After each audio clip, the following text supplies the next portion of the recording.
Hey everybody, welcome back to the Virtual Chef. This is Joshua, and today we're going to be making some homemade soap sandwich rolls.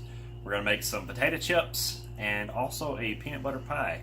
I'm going to be showing you how to make the filling. I'll show you a homemade crust recipe later on, but for right now we'll go to the filling. You can use your own crust. So let's start really quick about our hoagie rolls. I'm working with a batch of dough, this exact same batch of dough that I use in my homemade dinner roll recipe.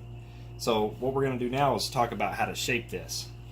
Start out by measuring out roughly a softball shaped or softball sized portion of dough, putting it onto your floured cutting board, and roll it out into a rectangle.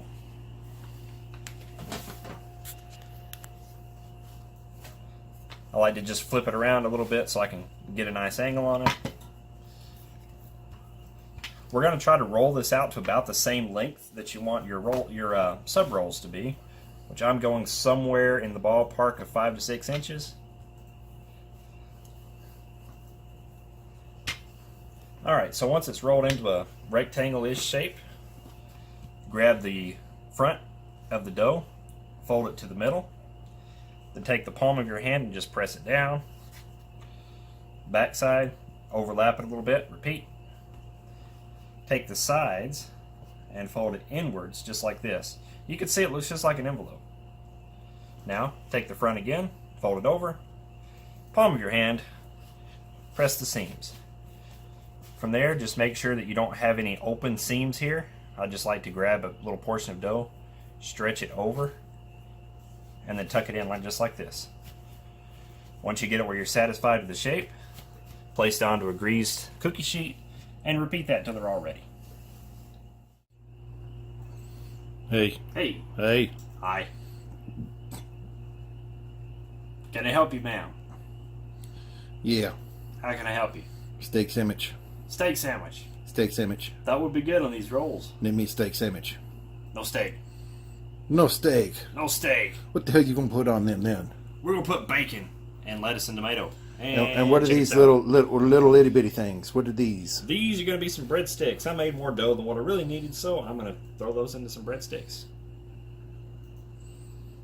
So I'm doing some final polishing up of the dough here, and I'm gonna wrap this, let it rise for a bit till it doubles in size, throw it on into a 375-degree oven.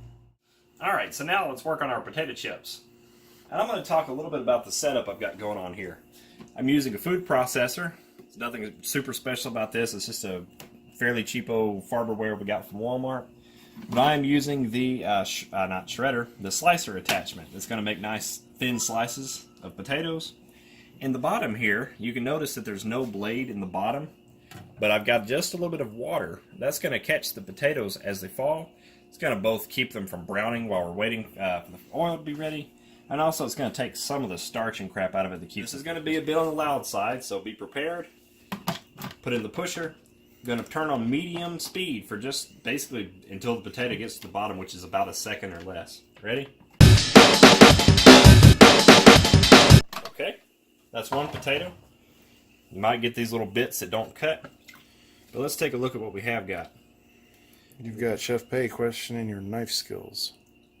So I've got pretty thick slices here. This is basically like you would make kettle chips, and that's what we're looking for. And I'm just going to repeat until I have enough. Sometimes if you have a smaller potato, you can just stick it down in the clear part and use the black pusher to push it down. And I'm thinking that's about enough, but we've got one more thing we're going to do.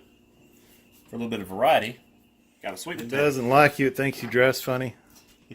So you had to cut it. Had to cut it. Yep. Yeah, I had to cut off the ends of the sweet potato a little bit, so I've got a little bit something better to slice with. There we go. Can you see it okay? Or do you want me to use my left hand? Heart. Alright, so now let's talk a little bit more about the potato chips. Got them all sliced up. Now that they've came out of the water, strained a little bit, got them to the side. Have my oil heated up in a Dutch oven in the back. And all you have to do, lower them in there. Make sure they don't stick, separate them out a little bit. They'll quickly float up to the top. There we go. Red has risen. You can see it's nice and poofy now. What I like to do for my big rolls is make at least 2 slices. You want to immediately get it into the oven after that. No time to wait. Those sticks can go straight in. Here's some of our chips. Got the sweet potato chips, regular potato chips. Threw some salt on them. These are just kind of set aside while we're waiting on some other things. Those are the raw chips. Don't mind those. So now, while we're waiting on the bread to bake, I'm going to make some filling for a peanut butter pie. In here, I've got one 8-ounce block of cream cheese. It's had a good bit of time to soften. I'm going to add just about the same amount of butter. I mean, not butter, peanut butter. It's basically butter. Best way I do it is, instead of measuring it out,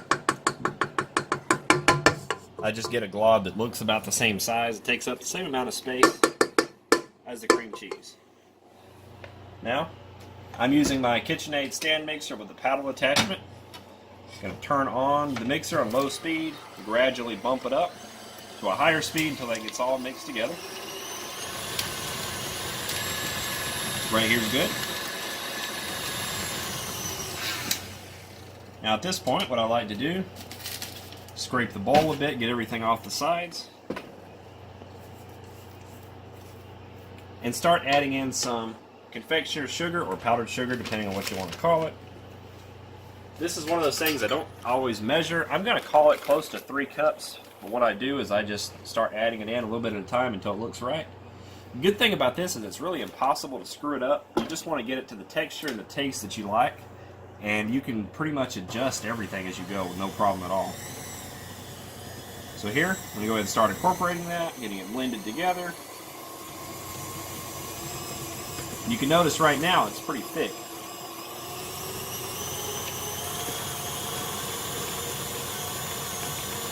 So once we get it to where it looks like this, where it's really thick and chunky, almost like a ball of dough, I like to switch to the whisk attachment and add in just a little bit of heavy cream. This is going to both thin it out and make it kind of fluffy. Bump it up a little bit at a time.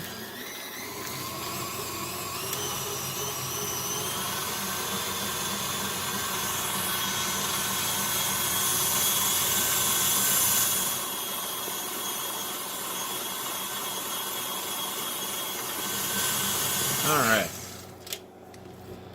So now you can see we have this really nice creamy consistency. Somebody's been eating the bread.